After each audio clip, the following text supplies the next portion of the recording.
Well, good morning. It's Tuesday morning, and we are on Psalm 93. The Lord reigns. He is robed in majesty.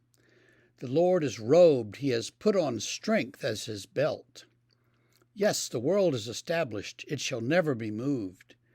Your throne is established from of old. You are from everlasting.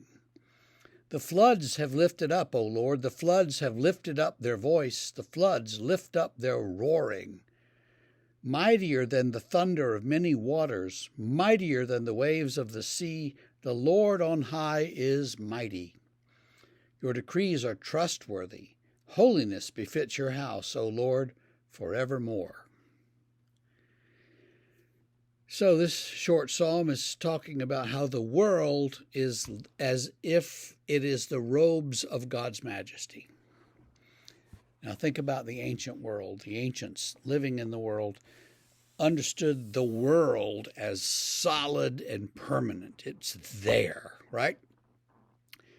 We sometimes think of the world more like, well, it's a planet spinning through space. And that's true. But for us as individuals walking around outside, the world is large and it's permanent. So we can kind of get what the psalmist means. And he says, the world is established and will never be moved. It's like it's the robes of God's majesty.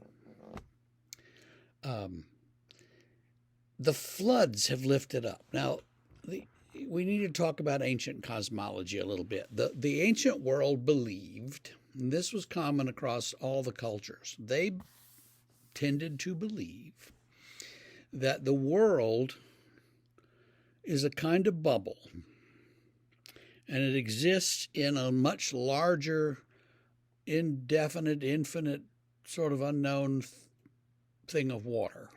So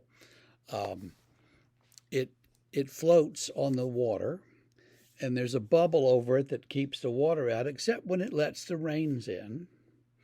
And there's water on the earth, and then there's just this other water. That water, sometimes when they talk about the firmament, they're talking about the sky.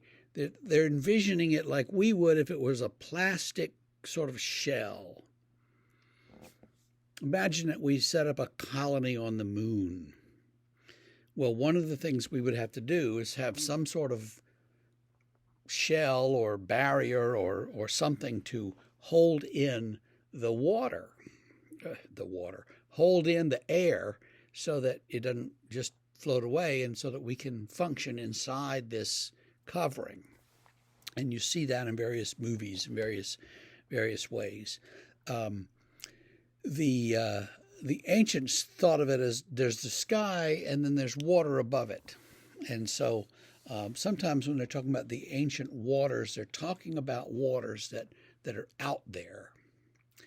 Now, what happened at the Great Flood is that God opened up the firmament, it says, and the waters poured in. The flood story in Genesis is not the only ancient flood story, and there does seem to be some memory of some sort of flood. Now, whether it was, and I'm going to speculate here for a minute, whether it was a flood where Constantinople is, where Istanbul is, and there's a little narrow channel there that goes from the Black Sea to the Mediterranean, and is kind of it's not a river, but there's a passageway for boats and stuff, and maybe that broke and flooded through there, or maybe it flooded the other way. I don't know. The Caspian, the Black Sea, the Caspian Sea, one of those, whichever one is right up there. There are some cities that they found underwater, like so many yards from the current shoreline. So they're thinking, okay, the water used to be lower and then it raised up, so maybe that's when this broke through and it flooded out those cities. Maybe that's what's remembered.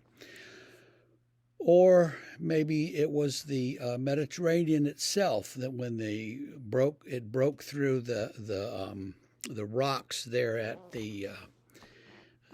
Gibraltar, the rock, and opened up when the water came pouring in from the Atlantic and flooded the Mediterranean many, many centuries ago.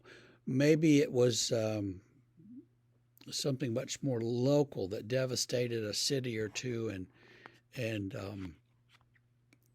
stuck in people's minds.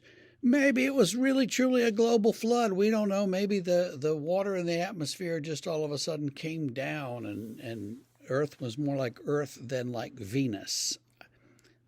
We don't know what happened, except that something happened back then, and it made the people think that there are waters up there and they can sometimes come down. And when that happens, look out, swim. Well, the floods have lifted up, and they have the thunder of many waters, the thunder of roaring water. Have you ever been near a creek? It doesn't have to be a large one, but where there's a kind of a waterfall, say up in the mountains. It makes a lot of noise. And God's might is even mightier than that loud noise. And that's the point here, that God is mighty and God is supreme, and yet God loves us. So think of God that way. Don't take God too lightly. Don't think he's just your buddy up there. He's mighty and awesome and powerful, but he loves you. And that's a good thing. So stay with that today, and we'll see you tomorrow. Have a great one.